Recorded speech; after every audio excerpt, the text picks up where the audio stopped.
Hello, everybody, and welcome to the first masterclass in the series as part of the 2022 Dramatic Voices program, Berlin. This year, our program is remote. So we have artists from around the world joining us from literally all corners.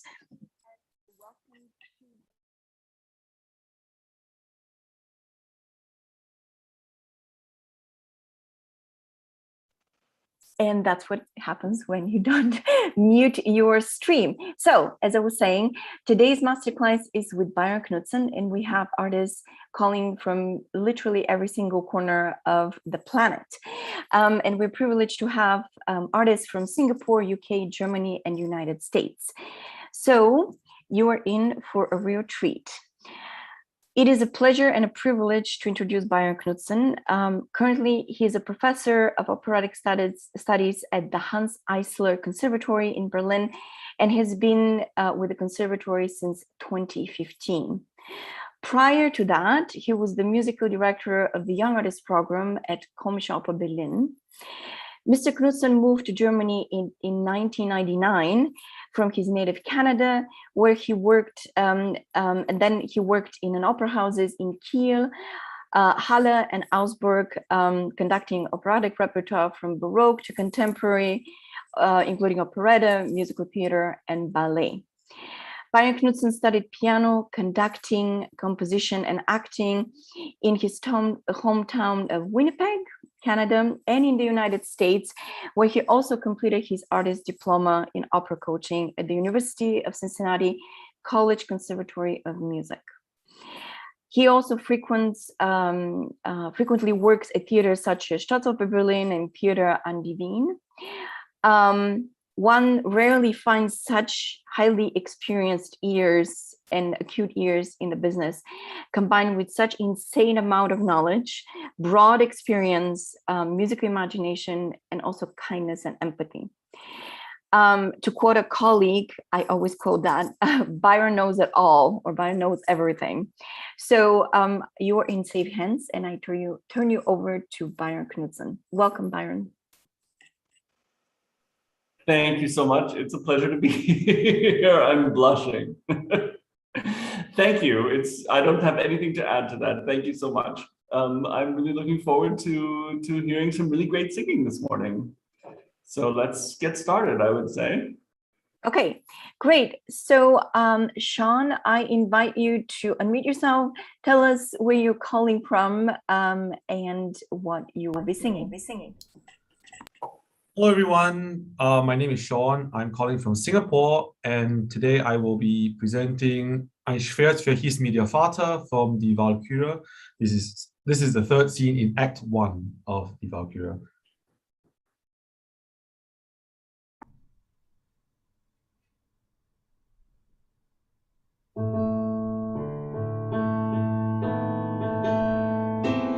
Ein Schwert verhieß mir der Vater, ich fand es in höchsten Not.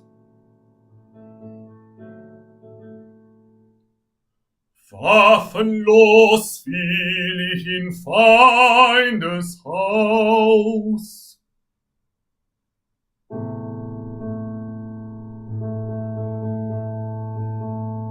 Seine Rachepfand lasse ich her.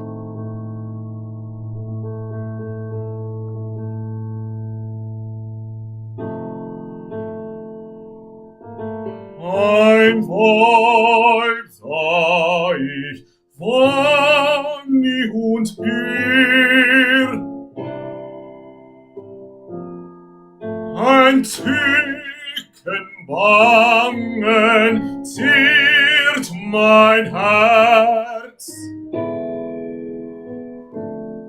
Zu dir mich nun Sehnsucht zieht, die mit süßem Zauber mich zehrt. Im Zange hält sie der Mann, der mich Losen hört.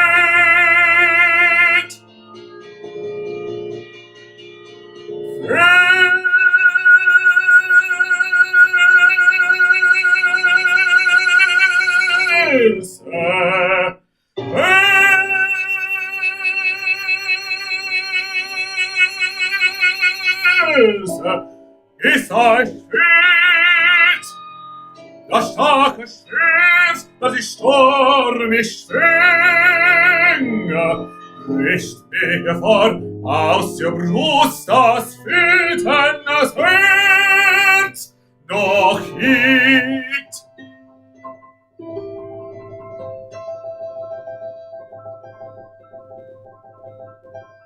Was gleich dort hell im Glimmerschein, welch ein Strahl mich aus der Asche stamm.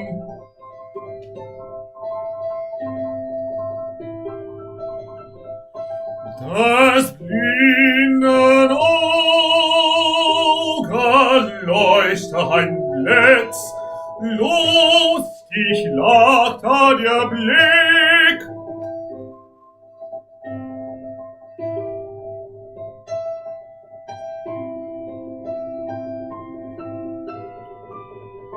Wie der Schein, so hier das Herz mir sinkt. Ist es der Blick der blühenden Frau, die dort haften sie hinter sich ließ, als aus dem Saal sie schied?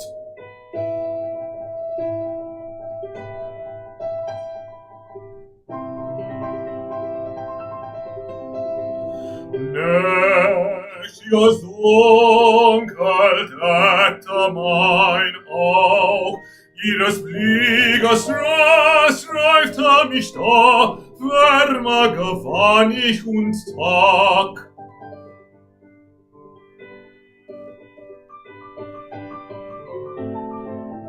Selig schien mir der Sonnenlicht, der Scheine und ließ mir wonniger Glanz, bis hinter Bergen sie sank. Noch einmal, da sie schied, traf mich abends ihr Schein. Selbst ihr alten Eschestamm, ihr glänzt im Donnenglut. Das bleicht die Blüte, das Licht verlicht, nächtiges Dunkel deckt mir das Auge. Tief in des Busens Berge glimmt nun noch liedlose Glut.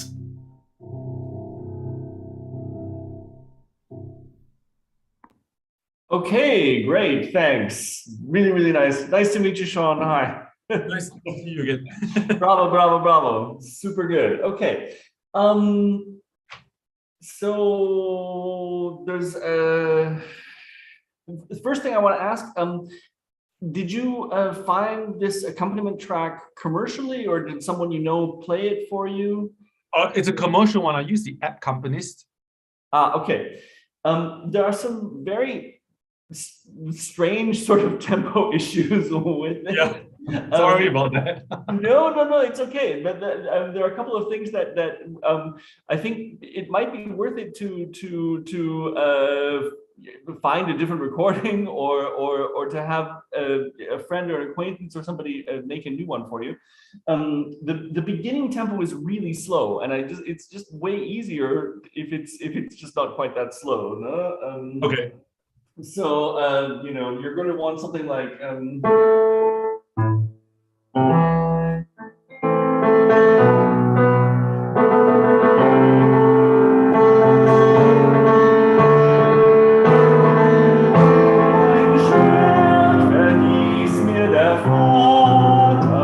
It's just going to be way easier to sing, Okay. and it really it corresponds a little bit more to the emotional content of the scene.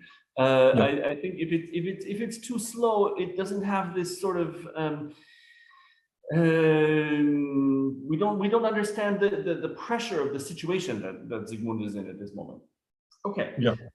So just I think it's probably, there are a couple of other places that we'll talk about that as we work through, but I think it might be worth it just to sort of cast around and see if you can find a recording that's just a little bit more, maybe a little closer to what most conductors would actually do. Okay, that sounds good. That being said, we're going to work with the material that you have. One thing that I noticed very, very frequently throughout your whole performance, we need to really sort of address the issue of your A vowel. We all learn in, singing, Diction for Singers 101 that German has two A vowels. It has the dark A vowel before a single consonant, and it has the bright A vowel before a consonant cluster. This is a lie. It's just not, I mean, it's sort of true, but no singer sings like that. The only A vowel that we use in singing German is the bright A vowel. So would you mind doing the beginning one more time?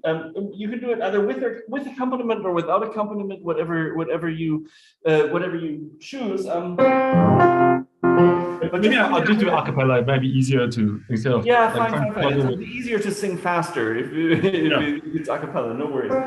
Ein Schwitz. So you really want to get a bright A vowel that you can really bite into right at the beginning. Okay.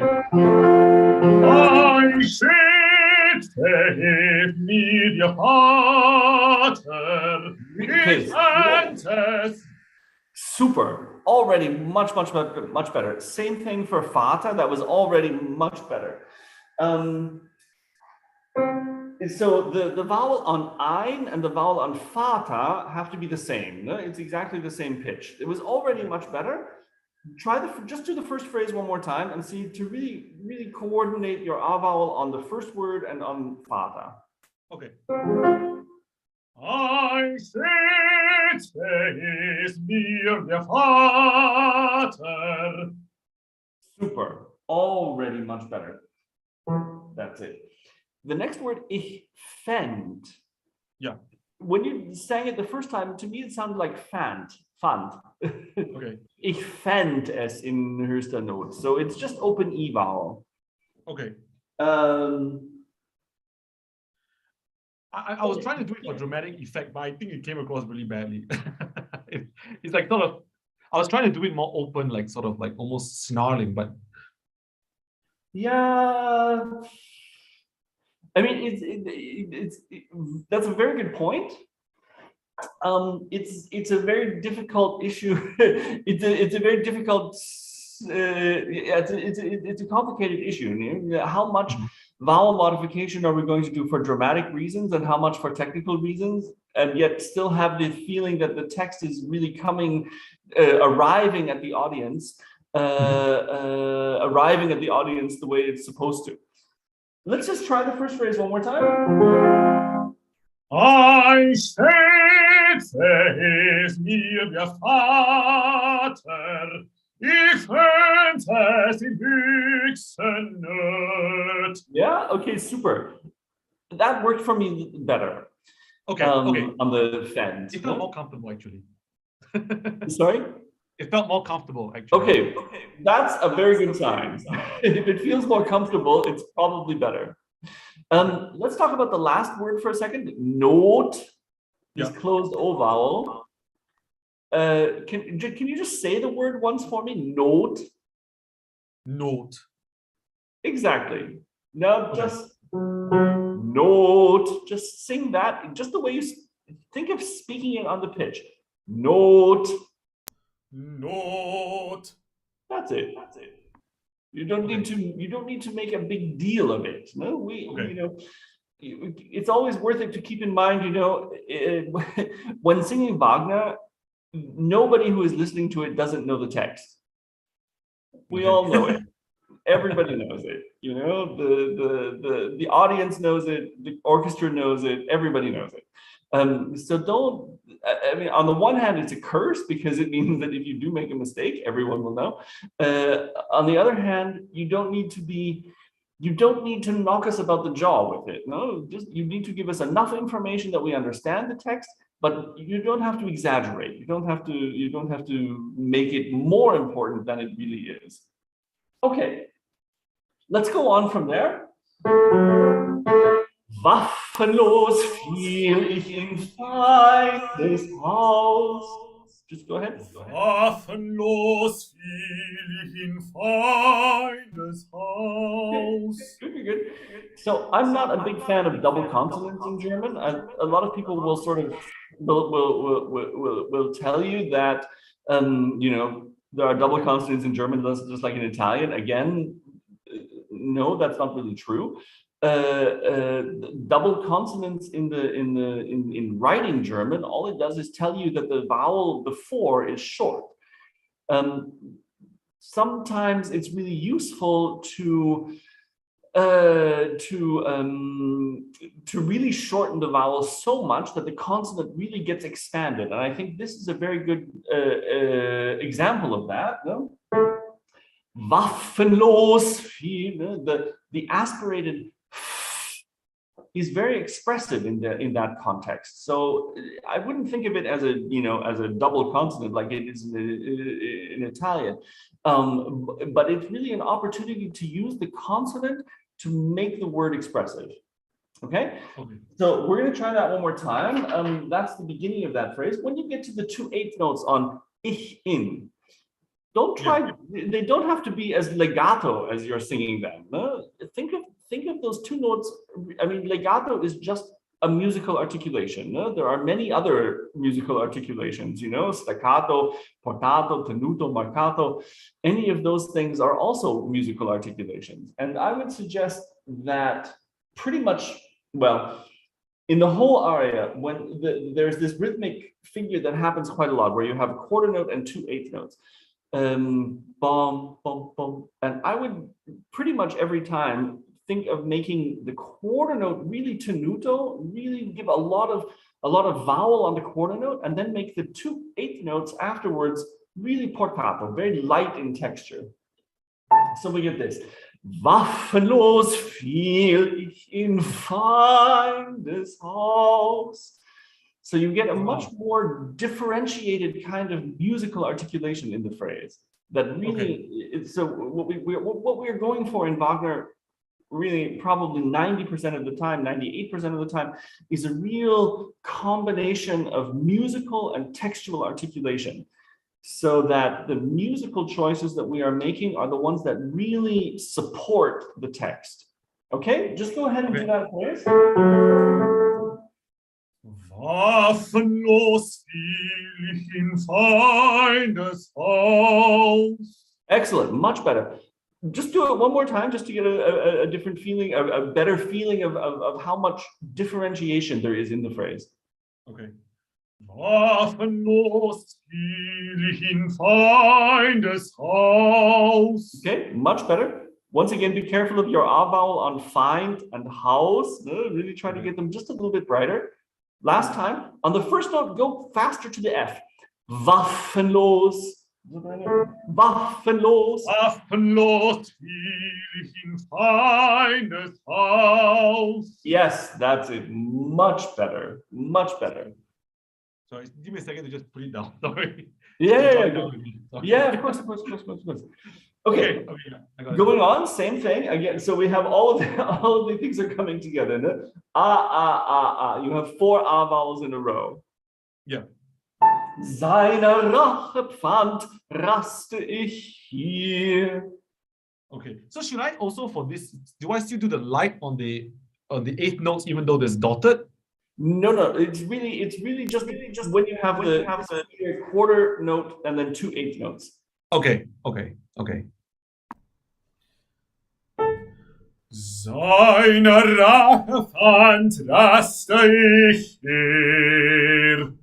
Okay, super good. Don't feel like you have to put pressure on the low note.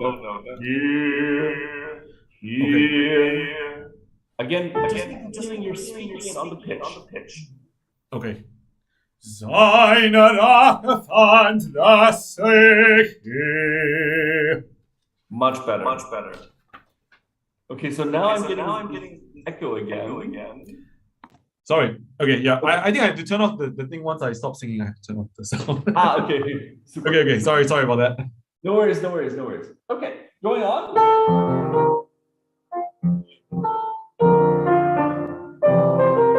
Again, the A vowel on vibe.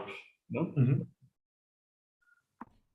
Ein Weib sah ich vor mich und hier. Super good. A little bit more of the on vibe. Okay.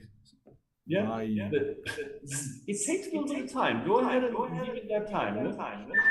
Ein Weib sah ich. Ein Weib sah ich vor mich und hier. That's it. Good.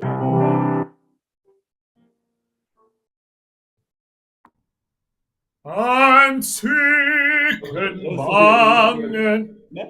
Be careful that the pickup doesn't get too slow. No? This has a little bit to do, I think, with, again, this is one of the places where your recording was very slow at this moment. So I think it's probably worth it just to have a look to see if you can find a somewhat faster one. No?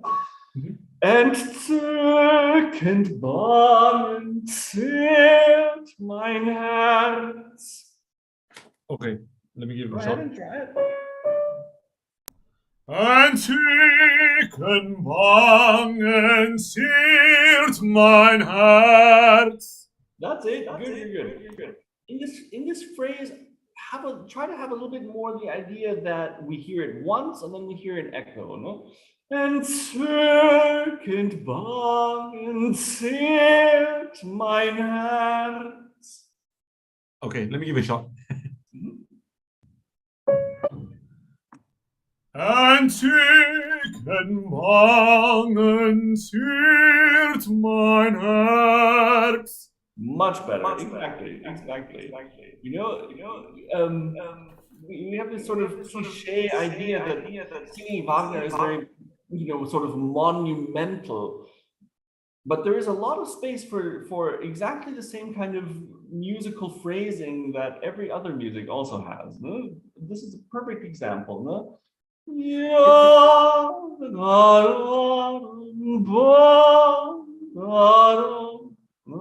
I'm gonna ask a quick question here before I forget. Yeah. In this whole section, right, when it's unaccompanied, is it free or should I sort of stick kind of to the tempo? You have to be absolutely in tempo. Okay. Yeah. I mean, there are places in Wagner where unaccompanied music is free, but they are few and far between. Okay. Just be absolutely a tempo. Okay, got it. Yeah. So that's a really important point, actually. One of Wagner's really sort of very fundamental compositional techniques is that he creates a rhythmic structure in the music and then takes it away in the orchestra. And the singer's responsibility is to continue that structure, even though we don't hear it anymore in the orchestra. So that when the orchestra comes back, we have the feeling there's been this, the orchestra has been carrying us along, and then we sort of go into the singer's mind for a moment, and we forget about the outside world, that's the orchestra, and we understand what's going on in the singer's head, in the character's head. And then when the orchestra comes back in, it's like the world is coming back to us, and we don't want to be having gear shifting every time that happens. So yeah, that's why it's important really that there are no sort of jumps and bumps with tempo changing in places like that. Okay, does that make sense? Okay, yeah, makes sense. Good, excellent. Okay, sorry, Anastasia, where are we on time, actually? I've been very sort of... We have about 7-8 minutes more. Okay, all right. So then we're going to skip just a little bit. so that we can look at some other issues. So a lot of the stuff that I've been talking about, Shaun, is all gonna be applicable for the whole rest of the aria. Let's go right to the Welse calls. I don't want to talk about this in any sort of technical way. I know that there's a lot of, competition in terms of, among tenors, who can sing the longest. And, it's like, well, so-and-so does it for 13.5 seconds. I'm like, okay, that's not, for me, that's not really the point. Important that no matter how long it is, that it's still a phrase, two more, it's only two notes, but it still is a phrase. So if you're at the point where you cannot make a crescendo or a decrescendo, then it's too long. Okay. Just a little anecdote on the second one, John Vickers does quite he starts it very forte, makes a very long decrescendo, and then quite a fast crescendo again at the end of it. It's a very it sort of has the John Vickers trademark, the stamp on it. So I don't think anybody else can really do that. But I think it's really useful just to have a listen to that and just sort of see, okay, what are my possibilities of making a phrase out of these two notes without having the feeling that how many seconds is it, Okay. Super good. Again, after the Welse Rufe, you need to make sure that you're going on fast enough, no? Wo ist ein Schwert, das starke Schwert, das ich nur mich schwänge, bricht mir hervor aus der Brust, was wütet das Herz, noch nicht, so that we're really having, the accelerando is moving us into the feeling that it's in two rather than four. Okay. I mean, most conductors do the first two bars. The first time we hear the sword motive, they still do it in four. Sorry. And then go into two after that when the tremolo starts. But you still need to really make sure that you're moving forward. Can you try that phrase after the Welse Rufe? Wo ist dein Schwert? Okay. Just go ahead. Wo ist ein Schwert, das starke Schwert, das ich stürmisch schwinge, bricht mir hervor aus der Brust, das Wüten das Herz noch hiegt. That's it. It's actually also easier to sing at that tempo. Yeah, I usually do it that way, but I think the recording was slow as well. It's like, oh my goodness. Yeah. It's worth it. Just have a talk to one of your friends. I mean, this aria is not that difficult to play. Try to just find a pianist who can just record it for you at the tempo that you want. Makes sense. Good. Okay.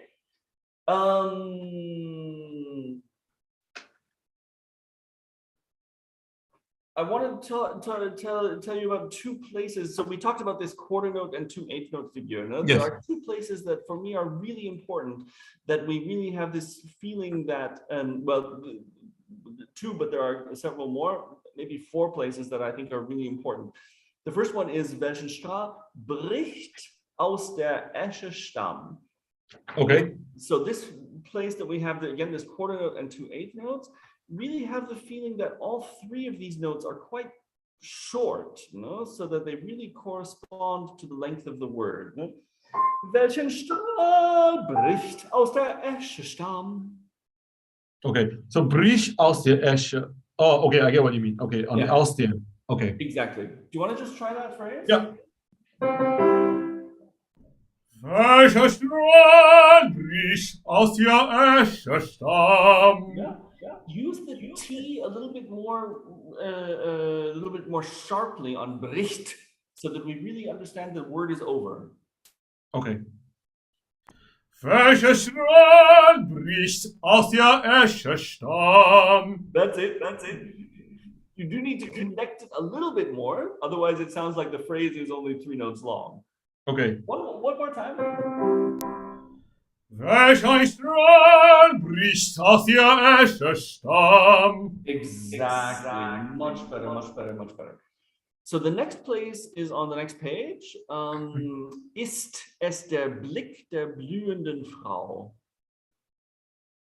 So again, that's the same place, the same thing. And the next one is als aus dem Saal. Okay. So that each of these three places, I thought I said there were four, but I can't remember where the fourth one was. I don't like that one. Okay, three places. That we really have the feeling that in this whole section of the aria, these three places are sort of, okay, this is the same, and this is the same, and this is the same. So we have this feeling that there's a musical articulation that's reoccurring during it. 2 minutes. 2 minutes. Okay.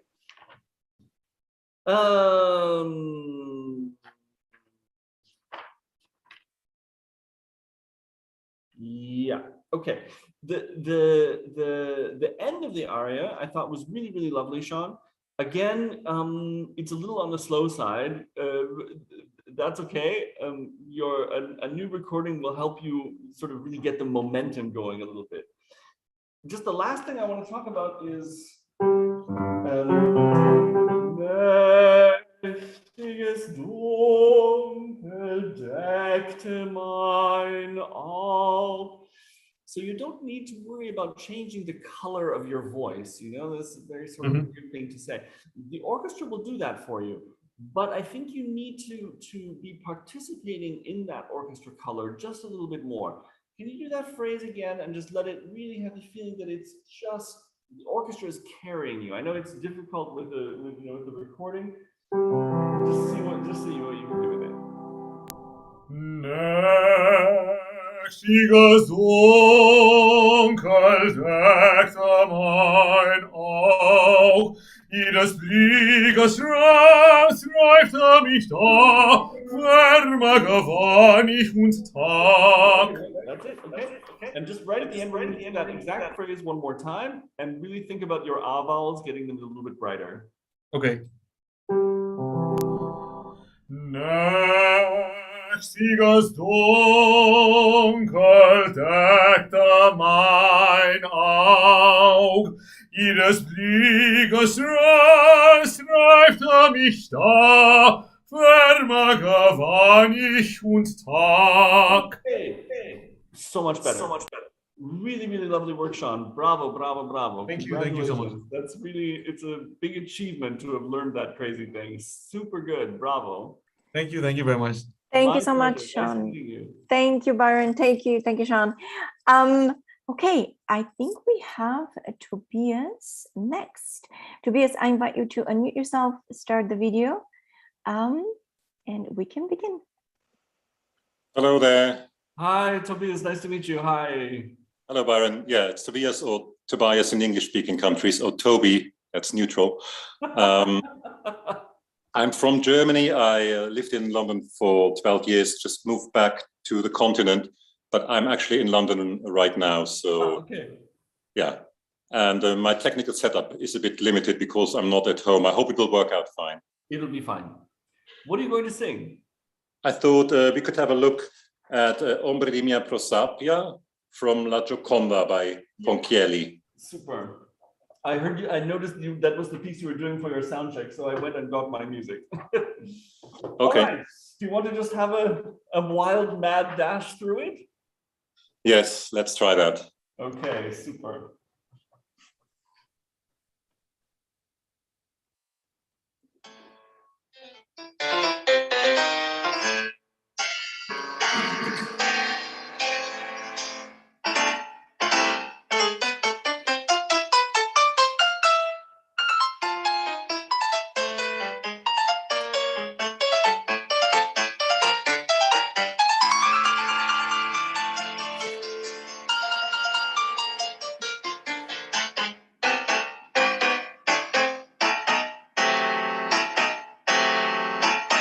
Sì, morire laddè, sul nome mio scritta l'infamia imponementi avrà, io m'aver tradì, non può sperar pietà, non può sperar pietà. Se ier non agermi nell'isolata tal, questa mia man l'espiazion non fia tremenda meno. Ieri un pugnal gli avria squarciato il seno, oggi un ferro non è, sarà un veleno.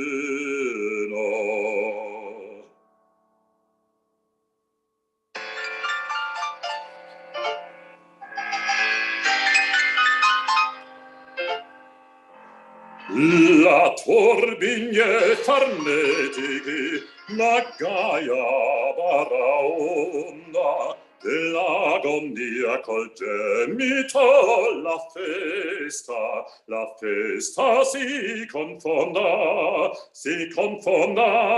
dell'agonia col gemito.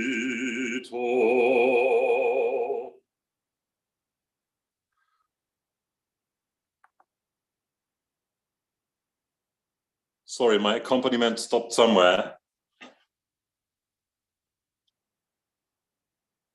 No problem at all.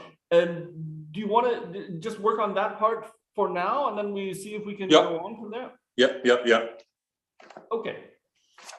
Really good. It's always very awkward to try to do recitative with the recorded accompaniment. Yeah. But it is what it is. So we'll just exactly. Okay. Sorry, wrong note. Si morire la my feeling is that I would take a little bit more time with the whole thing. I mean, you heard me say to Shaun that in Wagner, you know, there's really this feeling that the orchestra creates a structure and then the singer sings, even though that structure is not there, and then the orchestra comes back in. Here, we want the exact opposite effect. We want the feeling that the orchestra is creating something, and then that is over, and then the singer does something else, and then the orchestra comes back. So we don't want the feeling in an Italian recitative that it's one structure. We really need the feeling that there's this alternation, because that actually is sort of the drama. We want a sort of the feeling of conversation between the person doing singing the recitative and the orchestra that it is commenting on. Does that make sense for you? Yes, it does. And I would love to take this a bit slower. But yes, I just did it a few times with the accompaniment, and I always was late, so I thought I just have to keep going. But it's not what I would do with. I mean, again, I think you might look around. I mean, there probably are not so many recordings of the accompaniment of this available. Again, it's probably useful to just sort of get one of your pals to to make a recording at your tempo. Yeah. Although this aria is actually much harder to play than Ein Schwert für meiner Vater. Naja, it is what it is. Okay, just let's do it like this. I'll play the end of the introduction and then you sing, okay? Yeah. So it's just 2.5 bars before you. Si morire la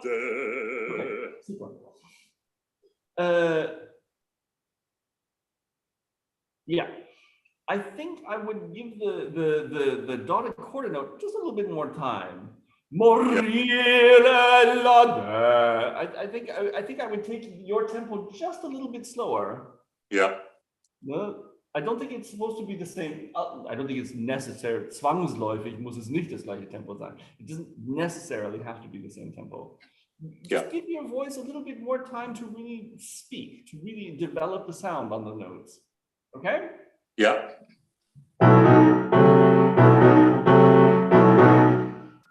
Si morire la Yeah, that's it. So again, in this music, the drama is much more in the contrast of the rhythmic structure. No? The orchestra is very fast, and you are being very clear at different tempo. I mean, he has been kind enough. He has been kind enough to really write a piacere there. Yeah, I would yeah. take that very seriously. And then the next phrase is going to be slower anyway, in tempo un po' meno di prima, no? So it's just a little bit slower. Let's do the same thing one more time, then we'll go on from there. Is that okay? Fine, yeah. Si morire laddè sul nome mio scritta l'infamia impunementi avrà io m'aver tradì non può sperar pietà. Okay, yep. I'm going to stop you in the middle of the phrase.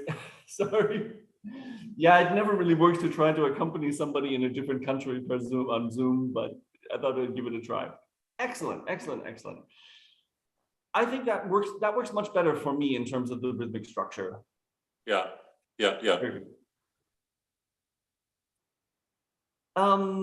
Okay, in the next phrase, we have this very awkward thing that Mr. Ponchielli has written for us. So the accent is on the second note of the phrase. What I'm going to ask a very provocative question. What kind of accent do you think he means? Well, I don't know. I'm a bit lost.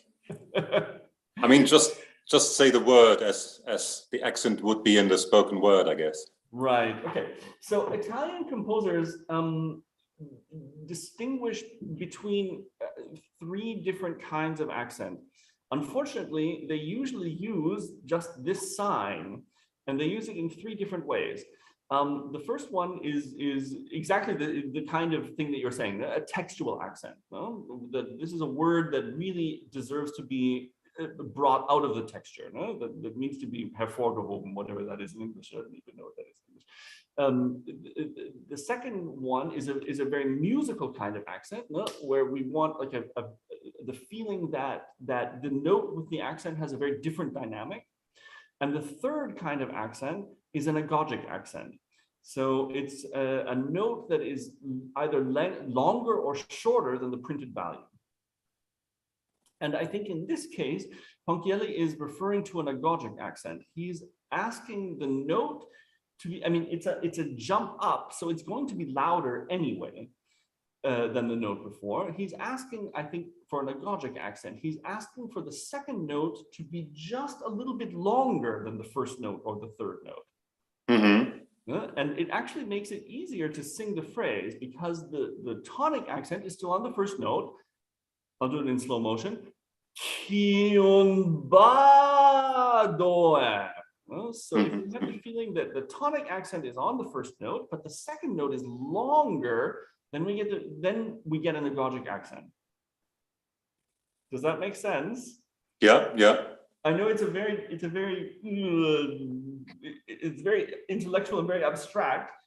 Do you want to just try and see if you can get it to work for you?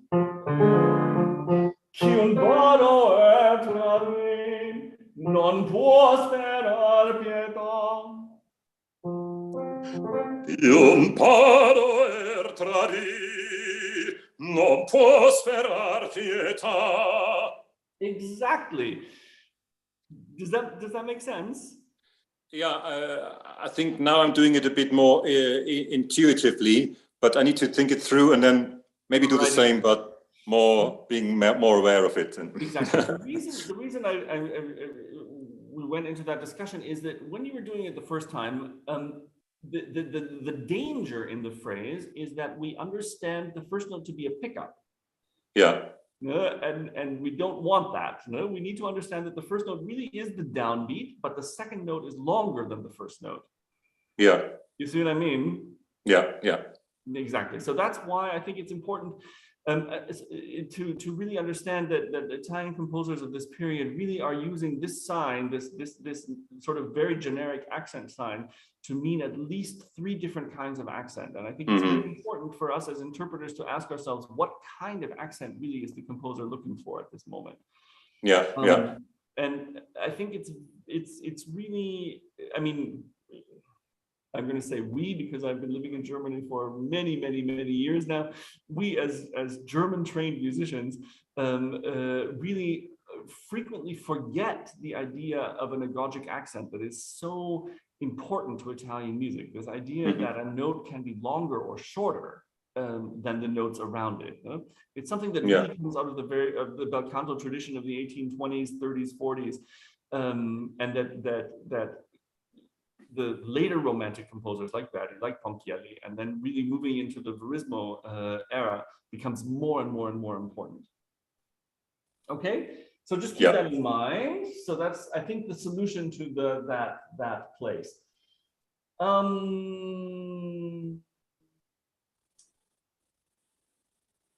You're having difficulty starting and stopping your accompaniment in the middle, is that right? Did I?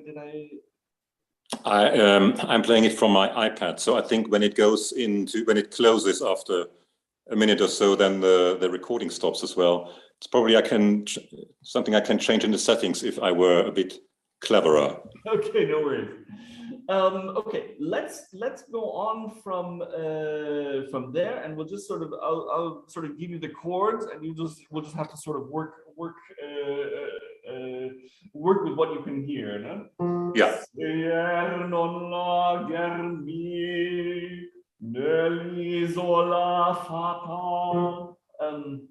let's just start there.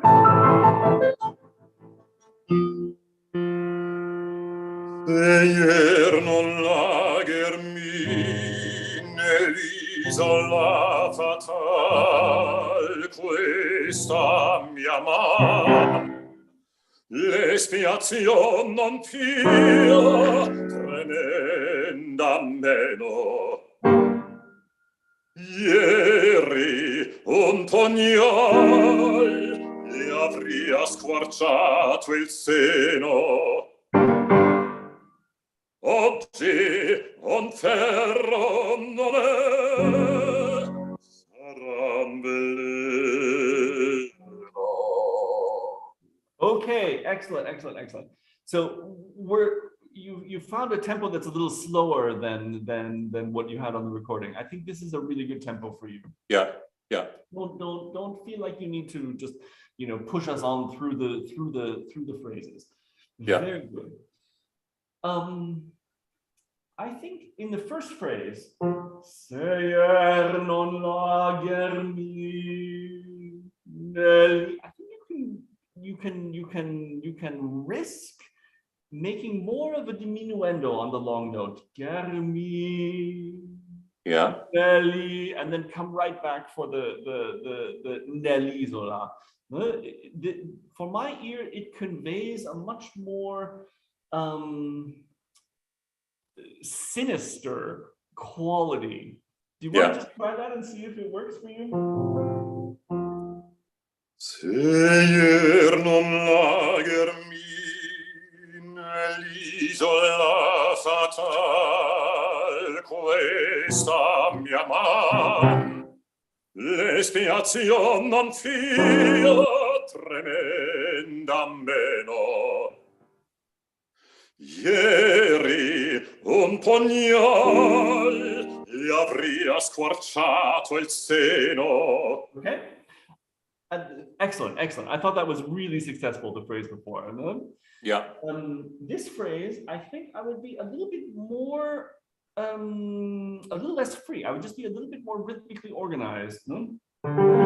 Ieri un pugnal le avria squarciato il seno. Puff, puff. You see what I mean? Again, it's a little bit more.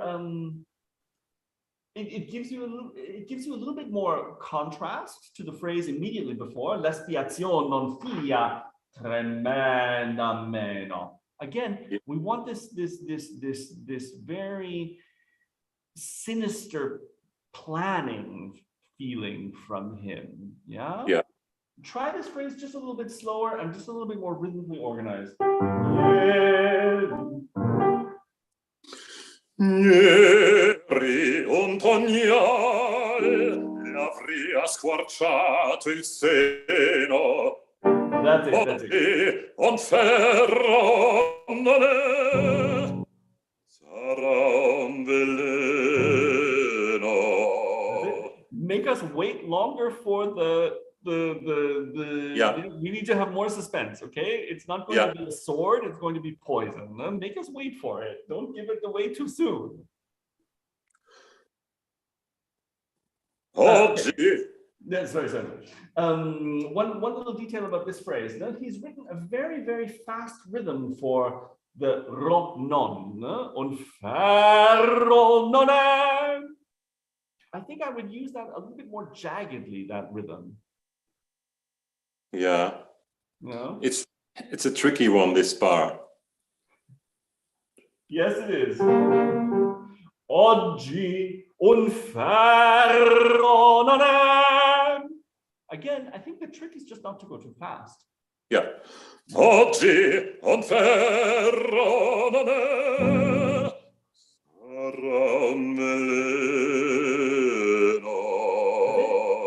So the D flat on Ra, Sara, is the longest note we've had so far in the entire recitative. Yeah. Really make it the longest note. No? Sara.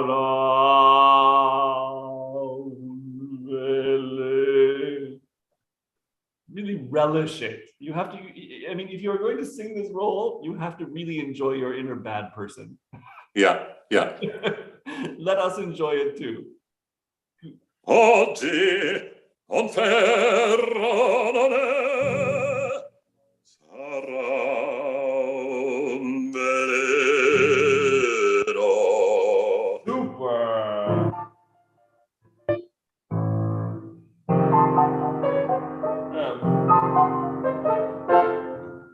There's a little rhythmic error on your recording. I don't know who the pianist is or where you got that recording, but the rest is too long at the beginning of each of those two bars, right? I don't know. It's not so important because you're not singing at that point. Yeah. Good.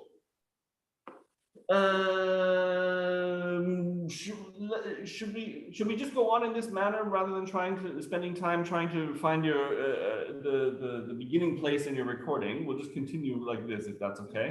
Yeah, I think that's more promising. Yes. Yeah. Okay. Super.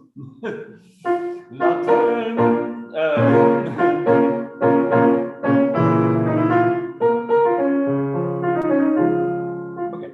So I think again in the key to this next section is to find as much contrast as you can. I mean, when you just sort of look at it on the page, I mean, to me, it makes the impression of being very sort of impenetrable, this thing. I would break it down a little bit more into where are the places where it's a very active kind of articulation and where are the places where you want it to be very legato, no? Yeah. La turbine fanetici, la gaia baraonda, dell'agonia col gemito, la festa, la festa. See what I mean? Yeah. You want to give it a try? I'll try. La turbine farnetichi, la gaia baraonda, dell'agonia col gemito, la festa si confonda, dell'agonia col gemito.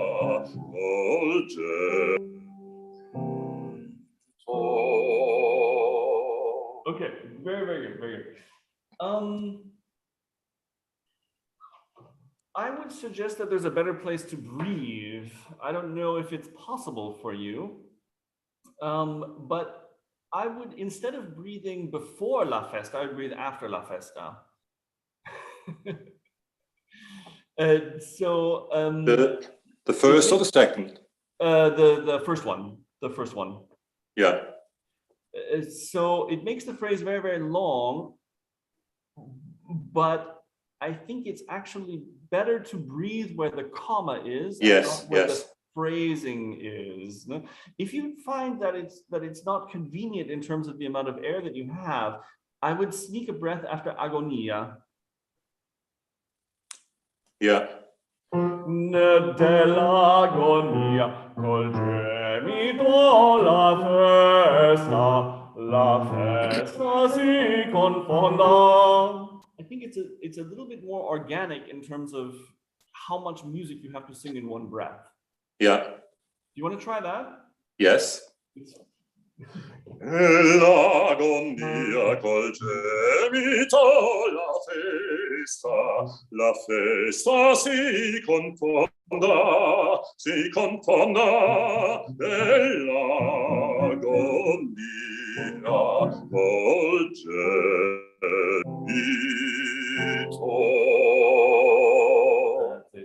I wouldn't make too much allargando. Don't get too slow.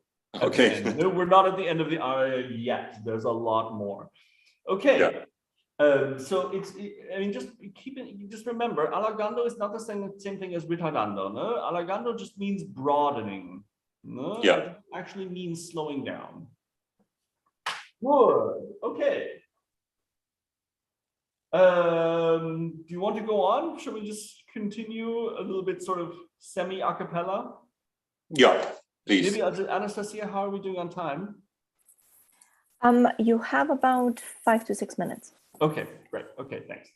Let me just make sure. Yeah, okay. So Tobias, if it's okay, just continue on from there and we'll just see how far we get. Ombre di mia Rosaria,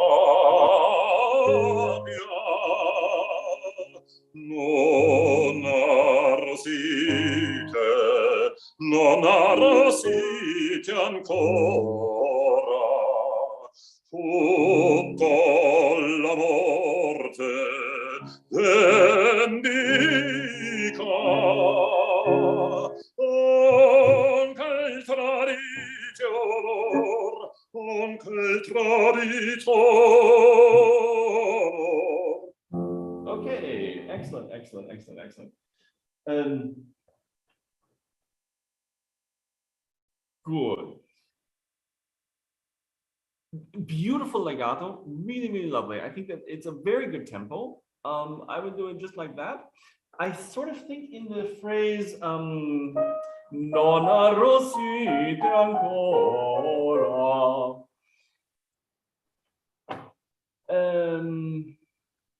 I mean, over Zoom and on the distance, and I don't really know your voice that well, it seems to me like I would want more physical activity for all of the accents. You have what, 9 accents all in a row. I think you can really work on just giving a very small but very definite physical impulse for the accents in that place. Yeah. No, again, it's a question of what kind of accent is he looking for here. No, I don't think it's not really a text accent because there's 9 in a row. He can't mean all 9 syllables. No? He wants this feeling that it's not just legato like the beginning, which is really just legato. No, this phrase I think it needs to have a little bit more boof, boof, boof, a little bit more profile to it. Yes, yes. You want to just try that phrase? Yeah. Non arrosite ancora. That's it. So as you're working with that, you're going to want to find like a real hierarchy, you know, which one is more, which one's more, which ones are less, you know. But I think that feeling that it's legato, but within that there is a real physical activity that the audience hears. I think that's something that you're going to be wanting to be working for at that place. Yeah. Well, here the words are repeated, and I think this is really where he is imploring the ancestors to be patient because the revenge is coming. And if I think that way, that also helps to do it automatically more in that Absolutely. way Absolutely. as the accents are written, I think. Absolutely. I completely agree. Good. And just in the last couple of minutes, let's skip ahead to the place where the big melody, the big tune in B flat major comes, if that's okay. Yeah. La del Patrizio. Yes. La del Patrizio Veneto s'adempia largo invito, qui vil feral marito, qui vil feral marito provveda al proprio onore, al proprio onore. Okay. Sorry. Beautiful. Really, really lovely. Be careful that the 16th notes are not getting too short. No? Sometimes you're almost going towards 30-second notes. No? Yeah. Let them make sure that they still have enough presence, no? That they're not Yes. getting shorter than they need to be. Yeah. That's it. And on the poco allagando, no, at provveda al proprio onore, where do you see where do you see the allagando ending in that phrase? On the when it comes down to the D on onore on the first time. Okay. I think. I think that's very plausible. I think that's totally fine to do it like that. I think I think the poco allagando can actually be a little bit more. Okay. And if you need to, breathe before al proprio. Totally fine. Yeah. Okay. Good. Good. The end is going to be totally fine because you can sing high notes. It's fine. But I'd just like to do this last La del Patrizio one more time, if that's okay. Yes. La del Patrizio Veneto s'adempia largo invito, qui vil feral marito, qui vil feral marito provveda al proprio onore, al proprio onore. Okay, yeah, super, really, really beautiful. That was really, really nice. Absolutely. Good, okay. I think we're out of time at that point. Anastasia, is that right? Yeah. Yes, you have about 1 to 2 minutes. Okay. Really, really good, Tobias. I'm really, really happy to have heard this from you. I think we've covered really all the issues, I think. Yeah. Do you have any questions? Well, of course, it would be nice to work more some other time, but I think we made most out of our technical setup and the time and right, exactly. Yeah, thank you very much for that. My pleasure. Really lovely to hear you. Thank you so much. Great. Okay.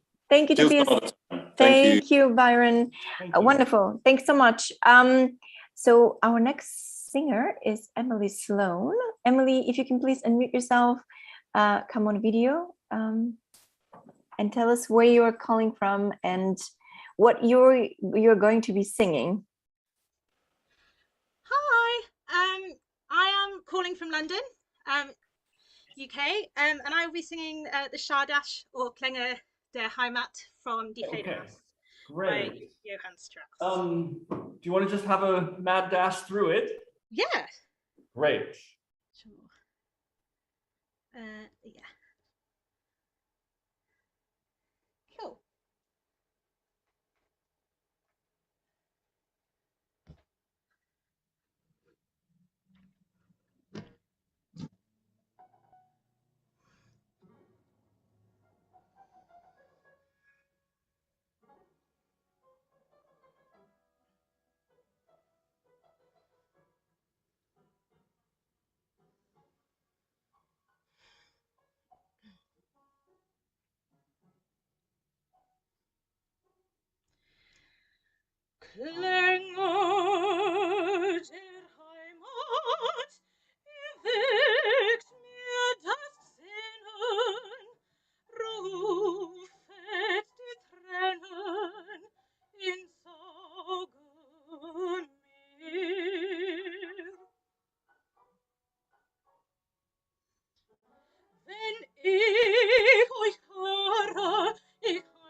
Okay, great, super. So I'm not super happy with the tone quality, that's the sound quality that's arriving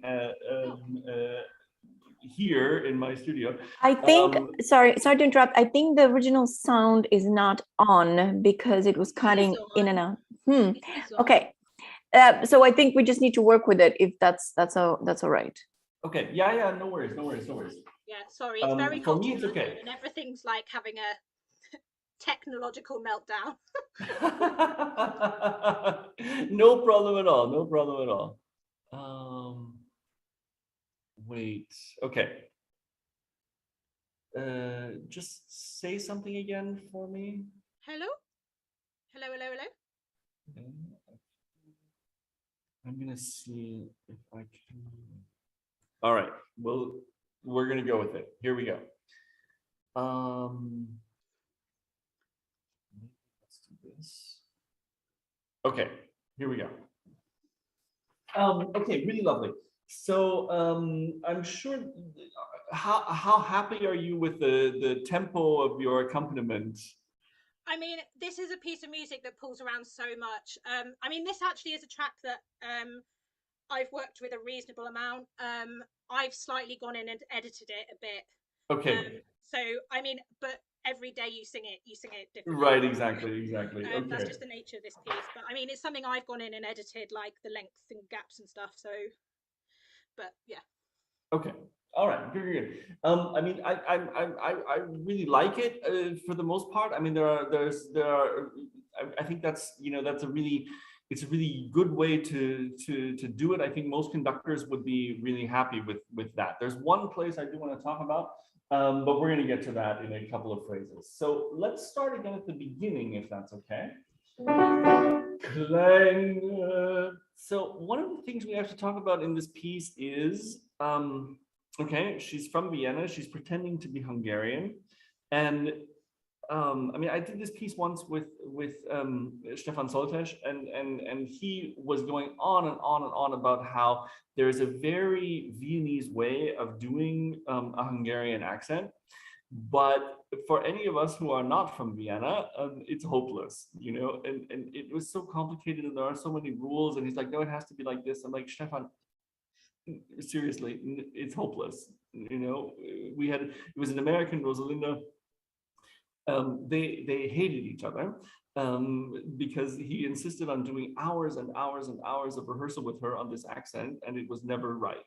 So what we're going to do is just go with standard Bühnenaussprache for German, with a couple of little tiny modifications. One of the things we have to talk about in German is that consonants really can have an enormous length. And I think one of the things you can do to really help yourself in terms of, operetta German is give yourself permission to make the consonants a lot longer. Okay. So when you start, klang, put the k way before the beat and let it last for a very, very long time. Can you just try that for me? Okay.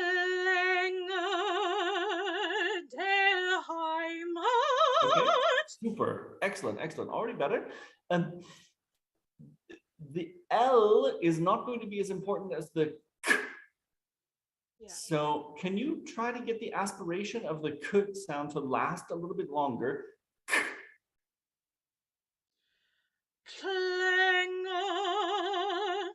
That's it. Much better. Okay. What vowel are you using for the schwa vowel at the end of that word? Yeah. Can I hear it one more time in the context?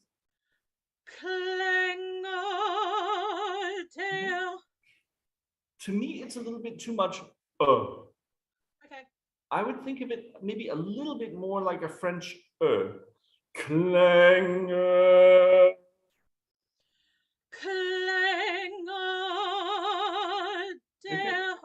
Yeah. Sing really just a real French on F sharp. That's it. Do you feel that it actually sits much higher? Yeah.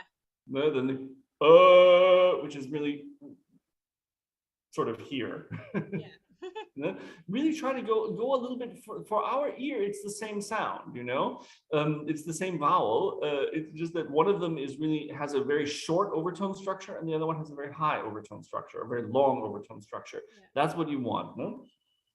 Klang.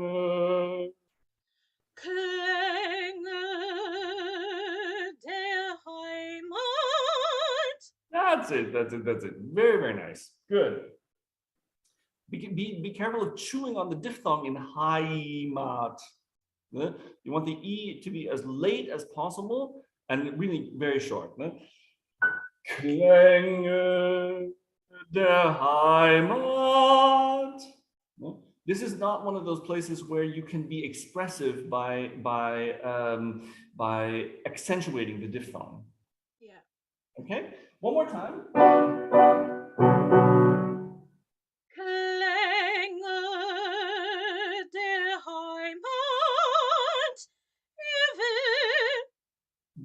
That was really, really nice. Really, really nice. Let's do a little exercise. Can you speak the beginning of this text for me in a very sort of, as if you were a great actress of the melodramatic era? Yeah, okay. Klänge der Heimat, ihr weckt mir das Sehnen, rufet die Tränen ins Auge mir. Super. Okay, really, really nice. The one issue I would have is the amount of time that you gave the NG in the first word. Okay. It's a little bit too long. No? Spend more time on the vowel after all of that KL nonsense at the beginning. No? No? Once we hear the KL, we're going to understand the word no matter how short the NG is. So let the NG really be a little bit short. The reason is because we have, it just has so we have this the open E sound, and the sound really changes when you go to the NG. So we want to minimize that sound. Okay, that was really lovely. Now, can you do all of that again singing? Yeah. Klänge der Heimat, ihr weckt mir das Sinnen, rufet die Tränen ins Auge mir. Good, excellent, excellent, excellent. Be aware as you're practicing that it's not getting slower and slower and slower. No, we're now really, really slow. Yeah. Good, good. Much better, the schwa vowel at the beginning. Let's look at the schwa vowel in Auge mir. So there are, I mean, we all know schwa, neutral, unaccented vowel. Unfortunately, when we are singing, nothing is neutral and unaccented because everything has pitch and duration. So there are many times when it's really useful to ask yourself, is there a better vowel I could or should be singing instead of this schwa? So there are a lot of substitutions that are possible and very helpful. So what vowel would you really like to be singing on that low D natural?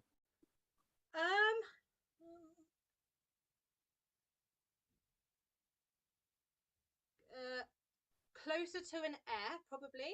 Exactly. I think open E is a really good choice on that note. No, Yeah. it's I mean it's only a major third from the F sharp where we had the Klänge, Yeah. but really there's a big difference in the registration of the voice in that major third. So I think really the French Klänge is a very good choice for that, but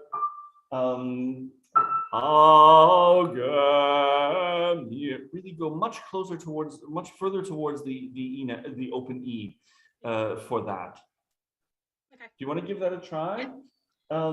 Maybe start at Rufet die Tränen and just go a little bit faster. No?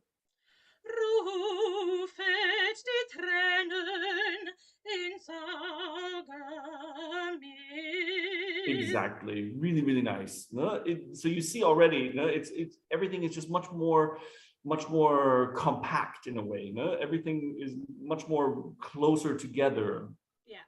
Exactly. Very good. Okay, let's look at the next phrase. The next phrase is the really tricky one, because what are you going to do with this accelerando and this tempo and thing, this thing? I think it's really useful to really plan to not breathe until after the word Lieder. No? So let me just do it for you once. Oh yeah, I don't think I would anyway. Wenn ich euch höre, ihr heimischen Lieder zieht. No? The important thing for me in the phrase is the syncopation with the accent on zieht. That's the climax of the phrase. No? And if you plan the accelerando and the a tempo well, and then breathe after Lieder, you'll be in exactly the right musical impulse to give the syncopation accent on zieht. Yeah. Do you want to try that? Yeah. Wenn ich Okay, so you're already too late. You're already too late in going on after the ich. Ne? Wenn ich euch höre, ihr heimischen Lieder, Wenn ich euch höre, ihr heimischen Lieder, zieht mich wieder. Okay, yeah, good. You have to go on. Sorry, stop. Okay, super. Yep, excellent. It's important that you go on a tempo after zieht mich wieder. No? So the conductor will wait for you. Lieder, breathe. Zieht mich wieder mein Ungarland zu dir. See what I mean? Yeah. As you're practicing this, it's really helpful to be your own. You have to think of yourself as your own inner conductor, so that you're practicing things that the conductor can really understand. No?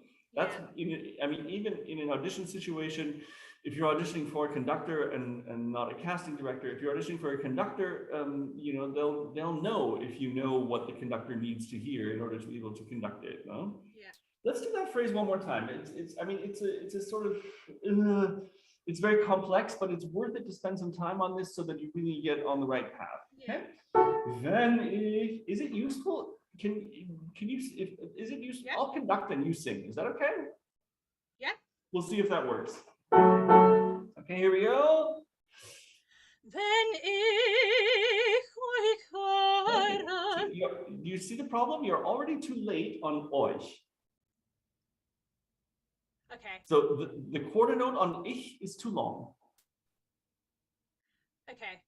Yeah, one more time. I thought I was with you actually, but whether that's a delay thing, I don't know. But yeah. Sorry, I didn't hear that. I thought I was with you, but whether that's a delay thing, I don't know. Yeah, it's we'll have to sort of see. Yeah. It seemed to me like the quarter note was way too long. Okay. One more time. Wenn ich euch höre, ich heimich Lieder, zieht mich wieder mein Galant zu dir. That's it. Okay, good. I think in general, I would just practice this a little bit faster, because it seems to me like you're very on the slow side of the tempo, you know? Yeah. The aria is long, it's hard to sing. Don't waste energy singing it slower than it needs to go. Let me just play it for you once so you have the idea of what I think it should be, what the tempo should be. Wenn ich euch höre, ihr heimischen Lieder, zieht mich's wieder mein Ungarland zu dir. Oh, Heimat so wunderbar. You see what I mean? Yeah. So it seems to be just a little bit more flowing than what you're used to. Good. Okay. Do you want to try that one more time and just go faster? Yeah. I won't conduct. You just go. You have to be your own inner conductor at this point. Wenn ich euch höre, ich heimischen Lieder, zieht mich wieder mein Galant zu dir.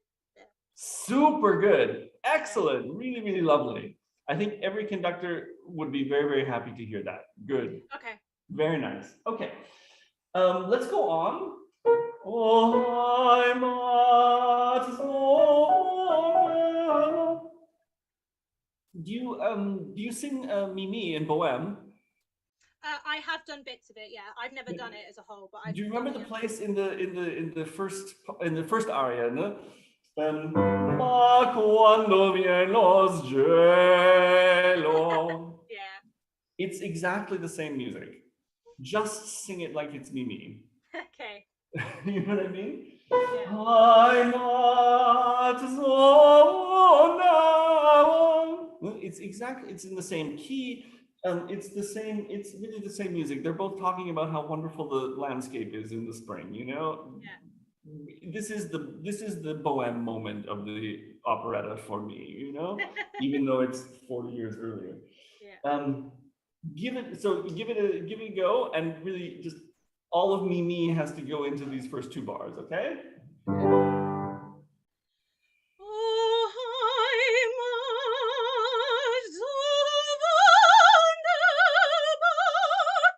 Wie strahlst du als die Sonne so klar, wie grün meine Wälder, wie lachen die Felder, ein Land, wo so glücklich ich war. Good. Okay. Beautiful. Really nice. Lovely. Just be aware at the in the phrase "Wie grün deine Wälder, wie la." Don't trick the conductor out by starting the accelerando and then stopping it at the end of the bar and then doing another one, because he will be very angry if you do that. It will just not be together. No, once you've started the accelerando, you have to commit to it, and that means you have less time for the breath. No? Yeah. So corollary: don't start the accelerando too soon, or that exact thing will happen. Ne? Wie grün deine Wälder, wie lachen die Felder, Holland. Yeah. Otherwise, I mean, it's a difficult place. It's never together anyway. But we don't need to make it harder than it already is. Do you want to try that phrase? That was really beautiful. Did that work for you with the me moment? Yeah. Yeah. Super. It sounded really lovely. Let's just do that phrase. Wie grün deine Wälder, wie grün meine Wälder, wie lachen die Felder, ein Land, wo so glücklich ich war. That's it. If you can give the grace note a little bit more presence, that would be great. Glücklich. Yeah. That would be great. Okay.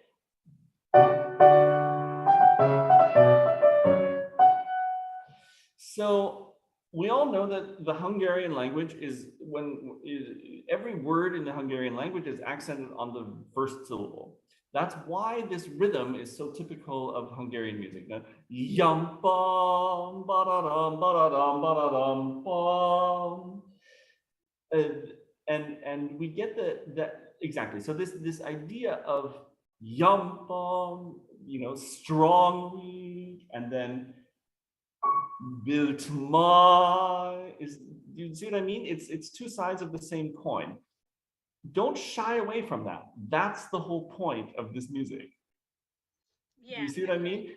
I mean, I'm not really hearing how it's working with your accompaniment together, but don't, I sort of have the feeling like you're apologizing for that a little bit. Don't apologize. That's what we're listening for. Go ahead and do it. Do you want to give it a try? Yeah.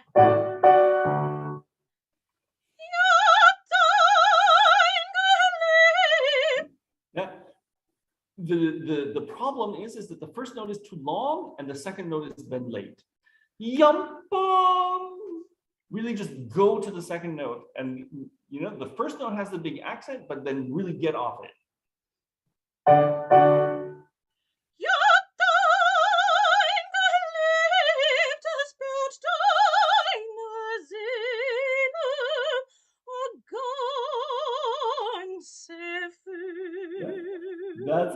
That's it.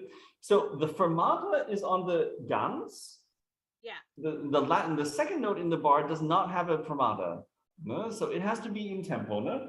So you're going to see ganz effort.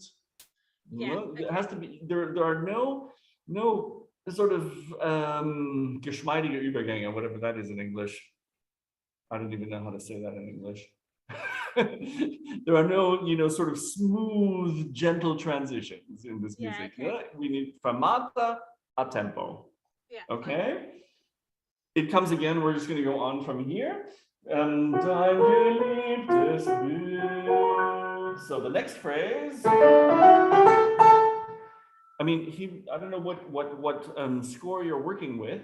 In my score, he writes risoluto.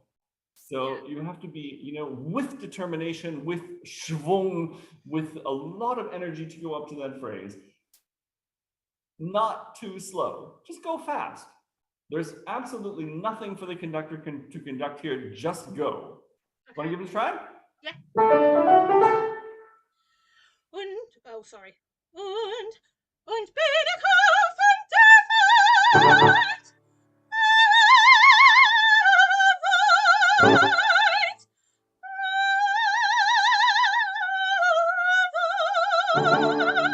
Super.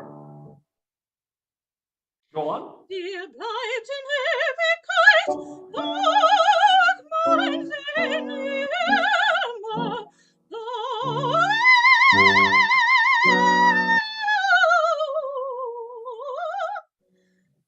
ganz allein geweiht. Okay, super. Really, really good. Really, really good.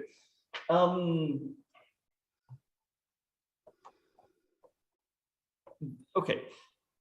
So just to make sure, so on Dir bleibt in Ewigkeit, and that phrase, you should have an accelerando on mein Sinn, and then you should have lento on immer da.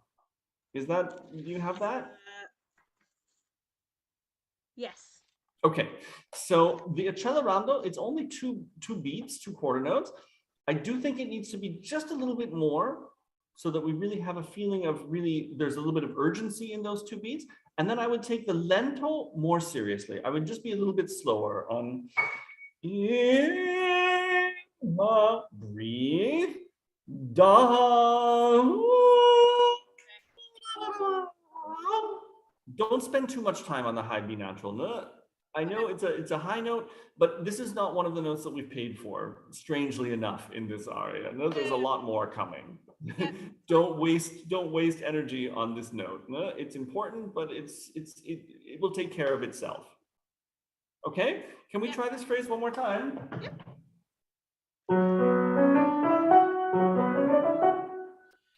Dir bleibt in Ewigkeit, doch mein Sinn immer,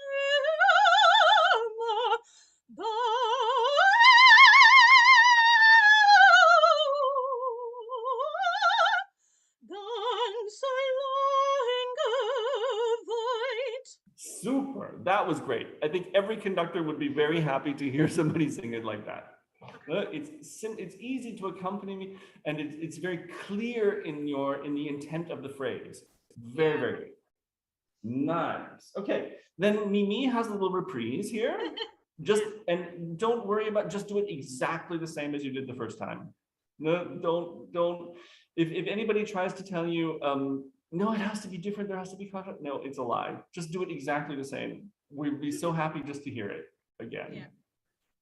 Very nice. Anastasia, how are we doing on time? 5 more minutes. Sorry? 5 more minutes. 5 more minutes. It's not 5. Let me see. Okay, that's not working. Here we go. Okay. All right, let's go into the Frischka. Yep. So how do you normally do the beginning? So the recording that you had doesn't seem to have a accelerando at the beginning. No, it doesn't. I would normally put one in. Exactly. So the first 2 bars would be just a little bit held back in tempo. I mean, it's not really an accelerando. No, it's this feeling of, the bow is. No, that's the feeling we want. You're pulling on the bow and then you release the arrow. No? So that's the first two bars are just gathering, and then you release. Okay, you want to try that?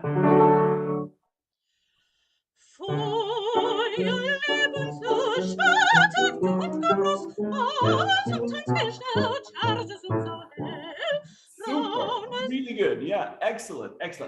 Do it just like that. Very, very nice. Make sure that you get off the note schnell, fast enough that you really have time to breathe. No? Or are you not breathing there? Did I hear that incorrectly? Oh, I wasn't breathing there, no. Okay. I'm breathing after hell. Okay, something happened at that place.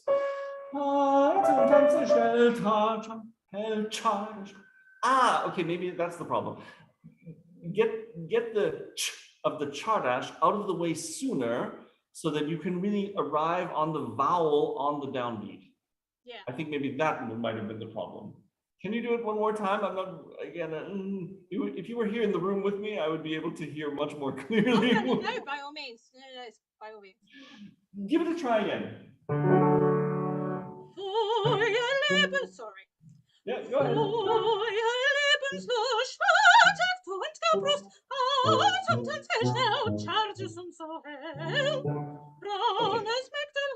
That worked really well. I don't know what the problem was before. Super good. Okay. So the next phrase is the same music one more time. Yeah. How do you see these two phrases? The first, so you sing it once and then you sing it again with a different text. How do you see that? How do you see those two phrases in terms of hierarchy? I think the second one's more of it's a much more, no, this is actually like, it's sort of it's much more of a convincing thing. It's like, it's kind of that thing of going, when people talk and they go back and repeat something, although the text isn't repeated, the tune is. And it's like the sentiments actually, no, I'm now going to elaborate it even more so you will believe what I'm saying. I think I disagree. I would suggest the first one is more important than the second one. Okay. You're absolutely right. I think the key is that the text is different. Yeah. And so the first time, I mean, the first time we hear it, everyone is going to be sort of, I mean, you have to imagine what it was like, you know, I mean, nowadays we all know it, everybody knows it. So we know what to expect. Really, I think the first 8 bars present the tune, just present the tune. The second time, take it back. Okay. Make us come to you with it. No? Okay. The first time, yes, present, you know, I'm being very public about this. And then for the second 8 bars, make us come to you with our attention. No? Don't just keep giving. Make us do some work as well. Okay. Yeah. There's a, you know, what can I say? This chardash is really exhausting to sing. There's just a lot of music. So again, it's a little, it's nice to just have those 8 bars to just sort of say, okay, you know what? I'm going to take it easy here and make you, the audience, do the work. Does that work for you? Does that make sense? Yeah.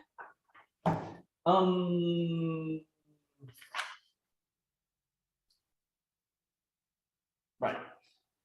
It also works because then we're going to have the feeling of 8 bars of forte at the beginning, 8 bars of piano, and then again a forte sort of outbreak for durstgezecher. Okay. Yeah. Can we try let's just start again at the beginning of the charda of the Fischka, and we'll see what happens.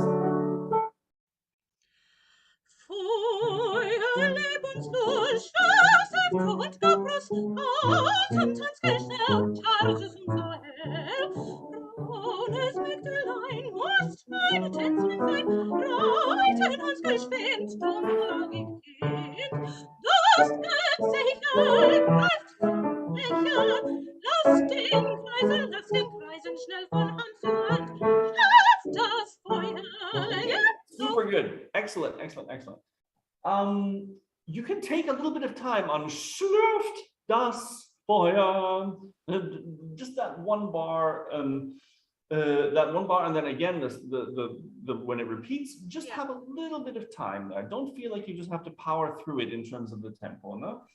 So, lass den Kreisen schnell von Hand zu Hand, schlürft das Feuer in Tokaya, blinkt ein, and then go back into the tempo. No, so it's really just those 2 notes, but it again, it's just helpful to just sort of come down a little bit, no? Yeah. We need to wrap up just 1 minute.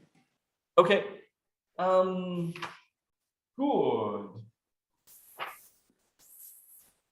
I mean, it all repeats and repeats and repeats, so I'm not sure that there's much more to say, actually. Agreed.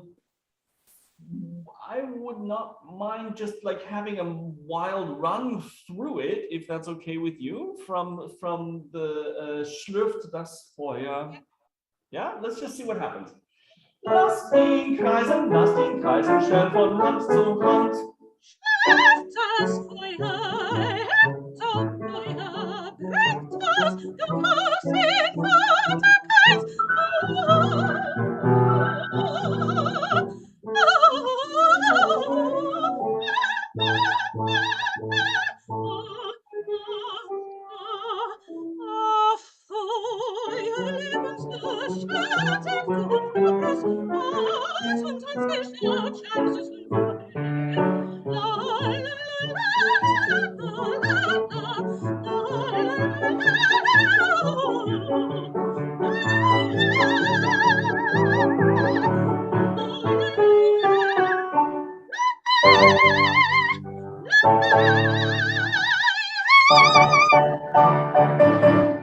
Super! Brava! Really, really good work.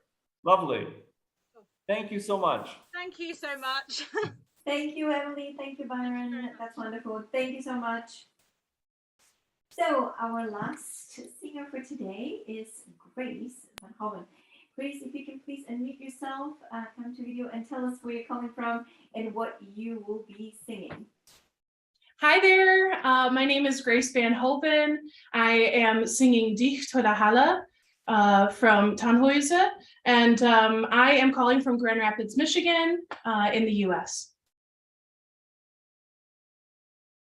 Shall I just start it? Exactly. Let's have a listen and then we'll talk afterwards, okay? Sounds good.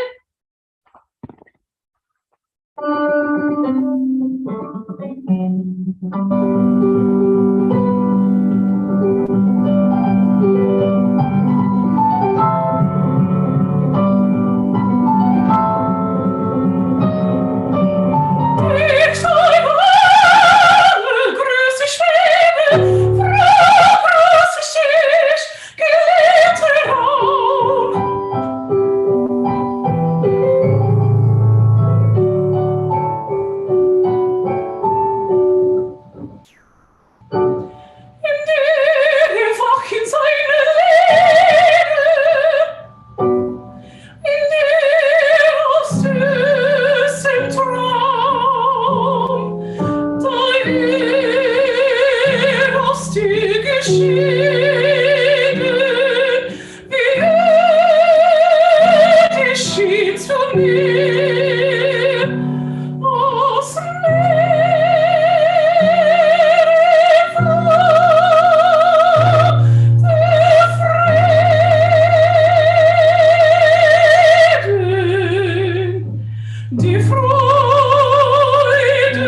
Yay, super.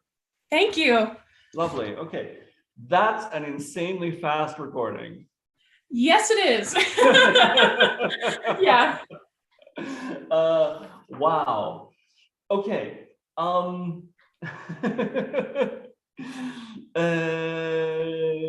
think it's, I mean, yeah. I mean, I would, again, just, find your local pianist to just make a recording of it for you. That's a little bit more realistic in speed, because that's. Oh, okay. Did it feel way too rushed? Yes.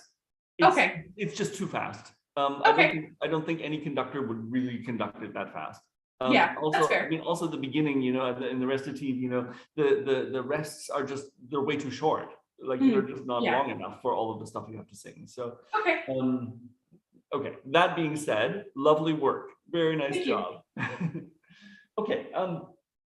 Let's start again at the beginning, and let's just take it a little bit slower. No? Okay. No, so that's a totally okay tempo, no? So, dich, teure Halle, grüß ich wieder, froh grüß ich dich, geliebter Raum. So that it's a little bit more graceful. No? More relaxed. Exactly. We don't need to have the feeling that, I mean, it's very happy, it's very ecstatic, and it's a very extroverted kind of thing. But we, keep in mind, in 2.5 pages, we have a più mosso coming up. No? Right. So we need to have somewhere to go. Something in reserve in order to be able to do the più mosso. So I mean, it's unaccompanied anyway. So just go ahead and do it. I'll play just the last couple of bars, and then you just start when it's time. Okay.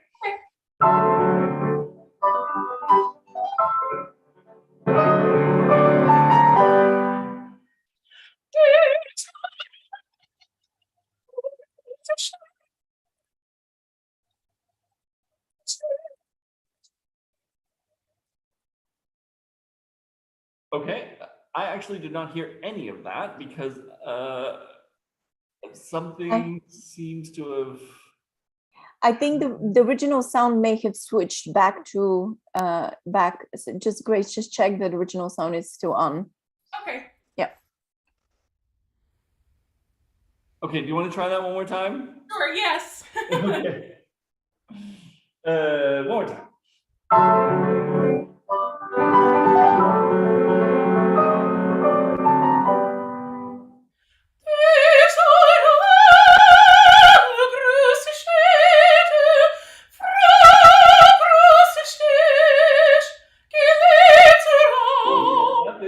That's it. Okay, much better, much better, much better. Just be aware of how long the rest is after grüß ich dich. Ne? Froh grüß ich dich, geliebter Raum. Don't make us wait for you there. No? Good, good, good. Excellent, excellent. So if we just look at this first sentence, there are 4 commas. Right. Why? This is a trick question. Well, if it's a trick question, then should I even answer? Good answer. Okay. So, the German language. How well do you speak German? Decently well. I did all of my courses in my undergrad, of course. So, I mean, in English, of course, where you put commas in a sentence is a to a very large degree an artistic decision. Yeah. In German, it's not an artistic decision at all. It's absolutely, you just have to follow the rules. And so, because of the very complicated grammatic structure of this thing, we have these 4 commas. But not all of these 4 commas have the same importance. Huh? Right. Dich, teure Halle, grüße ich wieder. Oh, grüß ich dich, geliebter Raum. So there's only one of the 4 commas actually is important, and that's the one right after Halle. No? Yeah. So I would try to show me a little bit more that there's a hierarchy of importance in terms of what she is actually saying among these 4 commas. Does that make sense? Yeah. It's a very complicated thing to say. So, dich, teure Halle, grüß ich wieder. And I think it's a very interesting thing that this place where it's the most important comma is the one that has the least amount of time to do it. Right. Yeah. So Okay. what he's telling us is the thing that comes after the comma needs a real energetic impulse. Okay. Mm-hmm. So kind of give So that it's more the of Grüß is the thing yeah. that becomes much more important than everything else. Okay. So You give want it to try more. it one more time? Okay. Yeah. Let's try it.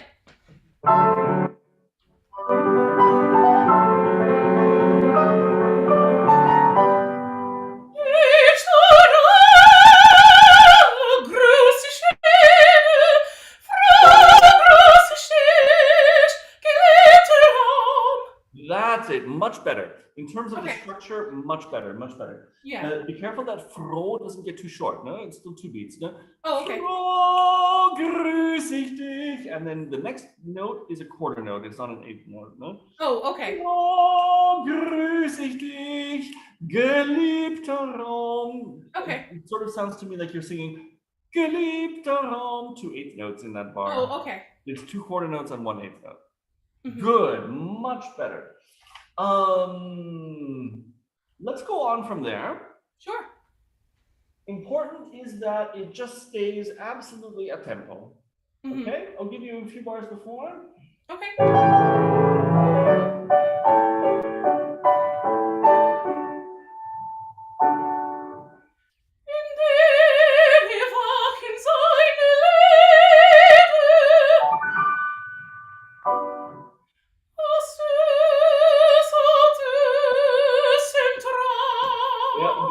Sorry, one more time. Und wecken mich. Und wecken mich. Oh, okay. Yeah, super, super. Sorry. Yeah. No worries, no worries. So, and this might just be the quality of the transmission, but it sounds to me like the difference between the quarter notes and the 8th notes are not quite clear enough. No? Okay. In dir erwachen seine Lieder. So in and are quarter notes, and the other 2 are 8th notes. That just needs to be a little bit more clear. I'm not really sure. Possibly you were doing it right, and it's because of the transmission that I just missed a little bit of the beginning of it. Okay. But just be aware that it really needs. It's a really expressive tool that he's given you there. Can you just try that phrase one more time? Sure.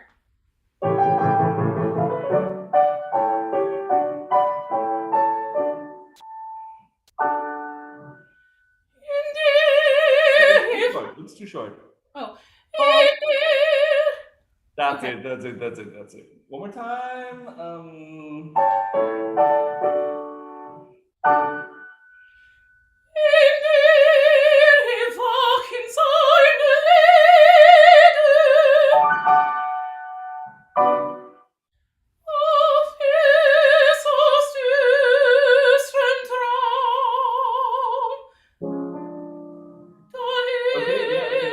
You're gonna need to check the words there, no? Yeah, I keep singing them wrong. I don't know what's going on. Yeah, okay, no worries.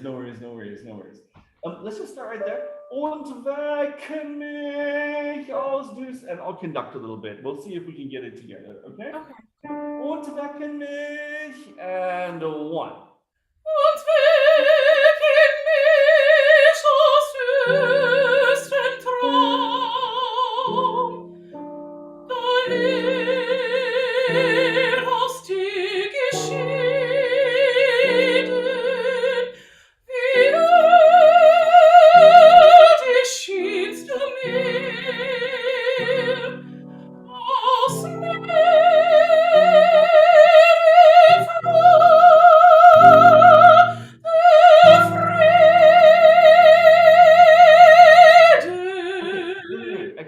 Excellent.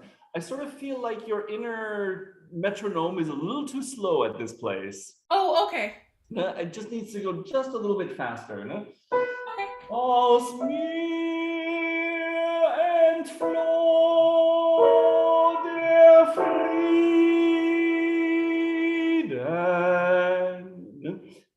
The right tempo is the tempo that you can, so that you have exactly one breath to do the whole phrase. Okay. No, don't let it get too slow. Do you want to just do that phrase? Aus mir, and this is the tempo.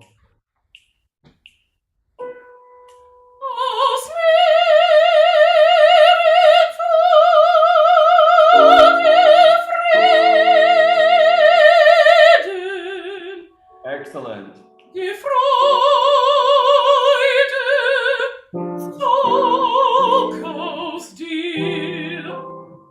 Super. Does that make a difference for you? Yeah. It's worth it to practice that with the metronome. I mean, as much as I hate metronomes, they're really useful for things like this, because I mean, okay, with a conductor, of course, is much simpler. But for you by yourself, it's worth it to do that a little bit, to do it a couple of times with a metronome, so that you really have the inner impulse is really there, Yeah. One of the things that this aria, one of the problems with this whole aria is that it can become very passive, you know, and we don't want that at all, actually, you know. I mean, Elizabeth is not, she's not she's not a wildly passionate character or at least not it's not a passion that expresses itself in an outward kind of way. I mean, she obviously is very passionate about Tannhäuser, but it's all expressed in a very internalized kind of way. We have to make sure that in the that in the singing, the singing needs to be the door to her internal activity. I mean, she is actually the most important person in the opera, really, even though it's called Tannhäuser, and I think that this is a perfect example. She has to be innerly active so that on the outside it has this sort of very polished kind of facade. Okay. Does that work for you? Yeah. I guess how would you go about adding that, like, musically? How can I express that more vocally? Because it is sort of such a, like, exclamation in the aria. How do you combat, I guess, make sure that both of those can happen at the same time? Okay, you have just literally put your finger in the bleeding wound of this aria. Okay. You are absolutely right. How do you do that? Yeah. I mean, how do you, on the one hand, convey, Elizabeth on her way to sainthood, and reconcile that with, a young woman passionately in love with a man who does not deserve it. These are two things that are very difficult to reconcile. You're absolutely right. I think what I said about the very first phrase, we have 4 commas and you have to make a decision about which is the one. I think that's sort of the key to the path. Is about the solution to the problem you just so eloquently pointed out is to make those decisions about what is important and what is not important audible. Okay.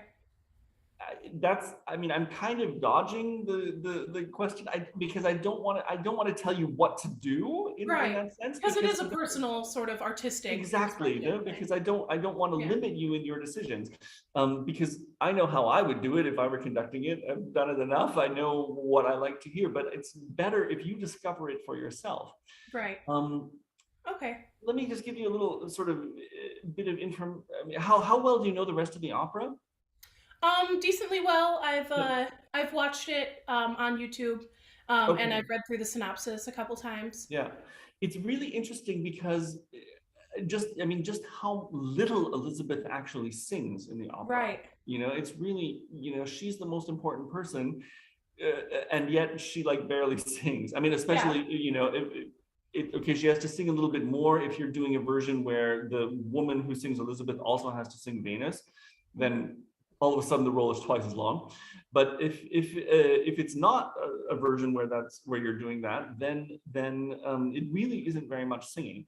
And it's really an interesting role because this moment, the first thing that she sings, this is the absolute high point of the entire role. It starts with the most energetic, the most passionate, the most earthly kind of emotion that she has in the entire part, and then the whole part from here makes sort of diminuendo al niente. You know, the last thing she sings is the I almost said it wrong. Allmächtige Jungfrau. You know, there's a horrible joke about that aria. You know, do you know that? Do you know that joke? I think so. Yes. Okay. Yeah. It's not for polite company. Anyway, Allmächtige Jungfrau, and she's, you know, that's the last thing she sings, and it, you know, she's, you know, transfiguring on a G flat. You know, it's like just not that. It's, you know, the whole role is really diminuendo.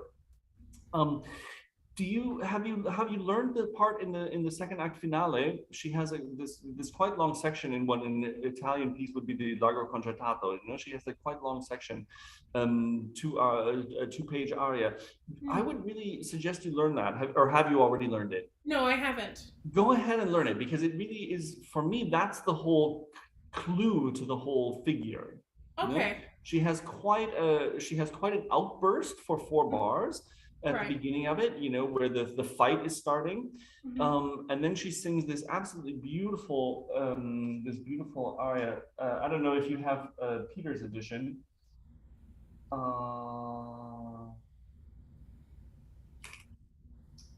It's on page 156 of the Peters edition, and it's really worth it just to learn these 3 pages of music, because to me it really is the key to her whole role, you know, the whole figure, where I mean, that's the sort of it starts with this high point, you know, this ecstatically happy aria, and then we have this very, you know, this moment where she actually makes the decision that she's going to you know, sacrifice herself for him.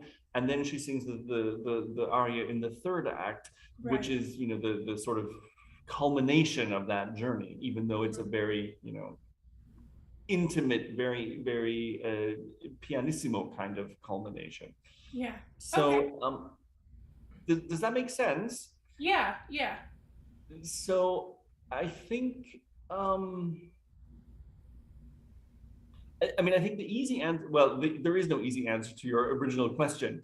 But I think if you have the feeling that Elizabeth is starting at this moment on a very profound journey from this moment where she hasn't yet decided that her fate is going to be a spiritual one.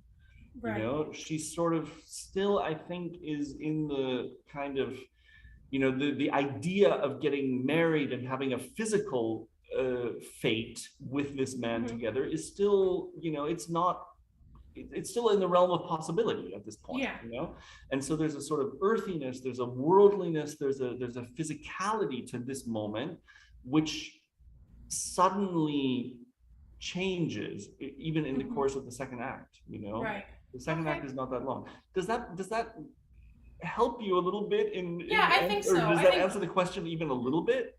Yeah, I think so. I just need a little bit more character context on where she is in the journey and where she's going, and how to more portray that through the musical sense. Exactly. Yeah, I mean, this whole aria is a sort of, it's a very worldly, ecstatic, fleshly happiness. You know, there's the idea of a physical relationship with this man is in the realm of possibility. Yeah. Whereas, you know, even 40 minutes from now in the opera, you know, when the second act finale is underway, you know, that the idea of a physical relationship with him is already gone. Right. You know, it doesn't take very long. Yeah. So all of that physicality needs to go into this aria. Okay.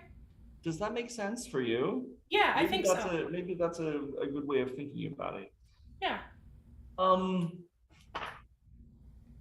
Do you want to try this second page where you have to sing like lots of whole and half notes where the phrase is very long, and just sort of see if that kind of approach is helpful for you? Okay, yeah. Should we try and see that, if that works?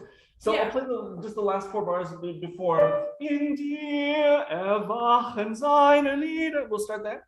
Sounds good. So you just heard.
how was that for you? It felt better. It's nice. I It was ran nice. out a little bit on the longer phrase, but Yeah, absolutely, absolutely. I think I mean, it seems to me like your inner tempo is just a little bit too slow. okay. I would just plan to practice it faster. Okay. that will I help think a I'm little trying to bit find with the the balance between that really fast exactly. recording and then trying to Totally, let it settle a little. Yeah. Again, here, I mean, I'm sure there's a lot of different possibilities in terms of, you know, backup tracks for this aria. I think it might be useful just to sort of research a little bit and just sort of listen to several different versions and just find one that seems to fit you a little bit more closely. Super. I mean, that was really lovely. I think maybe just in terms of her character, keep in mind that her current state of mind is ecstatic happiness. Yeah. Okay. No, it's you know, it's all this whole section is very, you know, there's a lot of minor, it's a lot of slow music, you know. Yeah. Again, it's a little bit like what I was talking about with Shaun at the beginning. No? The orchestra has created a structure in the prelude to the second act, and then it goes away. But it's our job to continue that structure so that when the orchestra comes back, we have the feeling, okay, there's been a seamless transition there. Yeah. You know, we don't want to have the feeling that this moment is somehow separate from the context. Okay, that makes sense. All right. Let's go on from there. Wie jetzt mein Busen hoch sich hebet. Okay. Let's see what happens.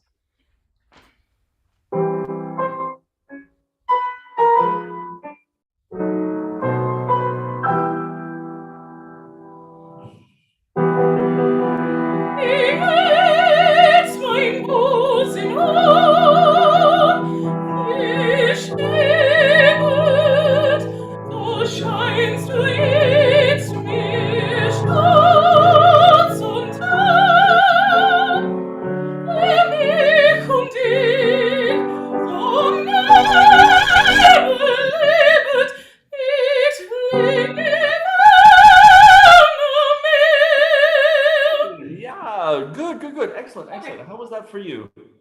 Obviously it feels a little bit different because it is slower. And so I think I'm having a little bit of trouble connecting that like ecstatic happiness with the slower tempo in my mind. I'm having a little bit of a trying to do both at once is a little bit hard for me. Right. But I think it just needs some settling. Yeah. I mean, it's a little weird because, you know, we're 6,000 miles apart and and there's a lot of like sort of waiting for each other. So I think that's sort of having a little bit negative effect on the tempo a little bit. The wie jetzt mein Busen, whatever the notes are. Wie jetzt mein Busen hoch sich hebet. You can even if this tempo is a little bit slower than what you've been practicing. I mean, I think it's important to realize, I mean, you know, in a page and a half, we're going to have a più mosso, no? So right, yeah. we can't be going too fast now, or the last page will just be kind of, you know, cartoon-like. Yeah. Okay. So I think the tempo is pretty okay that we have. I think, like I said earlier today, at one point, legato is a musical articulation. You know, and there are a lot of other musical articulations that are more helpful than legato. No? Yeah. Nobody died and made legato king. And so, you know, legato is lovely and it's a wonderful, you know, chance to show vocal qualities, but the other musical articulations are also just as important, you know? And so, I mean, Wagner hardly ever writes legato slurs. Right. You know, and I think there's a very good reason for that, you know, because I think he doesn't want to convey the opinion or convey the impression that legato is the most important thing. I think something else is the most important thing, and I mentioned this earlier, is that the articulation of the text and the musical articulation are working together. So if you have a bunch of notes, a bunch of words that are all short vowels, short syllables, short words, then you know it's a useful idea to think, okay, well maybe I should just make them all staccato. And then you have then you have a musical solution to a bunch of short words, and nobody will even ask the question, why is that not legato? Because it just becomes obvious that your musical articulation has adapted itself to the textual articulation. Right. Okay. You know what I mean? So, Yeah. I mean, this first phrase in this section, wie jetzt mein Busen hoch sich hebet. So the shortest word is on the longest note. Right. So I think what he's asking for by composing that is he's asking for a marcato kind of articulation on jetzt. Okay. If we try to just sing the whole thing legato, we're going to be doomed to failure. Right. Okay. Wie jetzt mein Busen hoch sich hebet. We're like underwater. Yeah. If I go, wie jetzt mein Busen hoch sich hebet, I have a real marcato emphasis at the beginning, and then I have these three sort of waves that come right after it. Okay. You want to try that? Yeah. Do it without accompaniment. It's going to be horrible. But just go ahead, because it will free you up in terms of the tempo. But really have the feeling staccato, marcato, wave, wave, wave. That's going to be your articulation.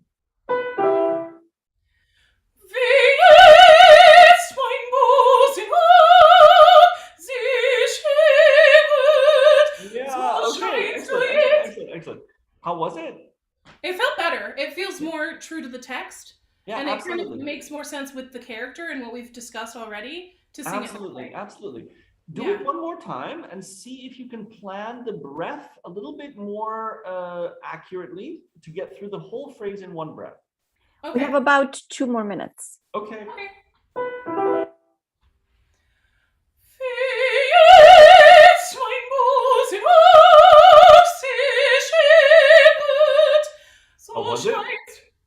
How was it?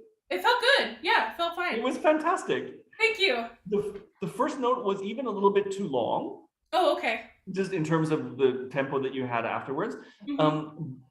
So in terms of your breath planning, it's actually even going to be a little bit easier. Okay, do the same thing one more time again. So staccato, marcato, wave, wave, wave, and then take that idea and run with it in the next couple of phrases. Okay.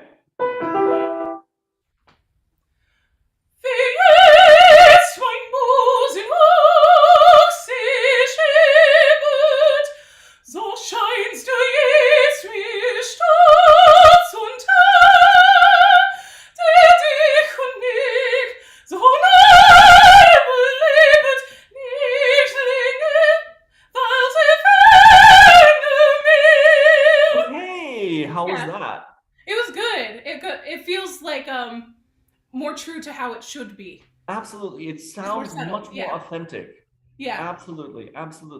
I think that's a really good approach for you to this aria. I mean, vocally, it doesn't really pose any difficulties for you at all. But I think this is going to be a path for you to be making it for you more authentic. Right. Okay. Beautifully done. Okay. Thank I see you. Anastasia is telling us that we're out of time. That was beautifully done. Really, really nice Thank you work. so much. I Congratulations. really appreciate Keep going in that path. Yeah. Thank you. Thank you, Grace. Thank you. Thank you very much. Okay. I am just going to add a pin to my window, and take this opportunity to thank all the singers: Shaun Lee, Emily Sloan, Tobias Odenwald, and Grace VanHoven. Thank you so much for sharing your talent with us and for singing so beautifully. Thank you, BYRON KNUTSON, for your brilliance as always. It was a pleasure and a privilege to host this masterclass. We have two more masterclasses coming up this week. On July 20th at 16 o'clock Central European time with Jean-Michel Charbonnet. And then immediately after that, at 19 o'clock Central European Time with Rayan Bryce Davis. So join us on our YouTube channel. They will be both streamed. Join us for these, and thank you again, BYRON KNUTSON, for the fantastic masterclass. My pleasure. We shall see you all on July 20th. Bye, everybody.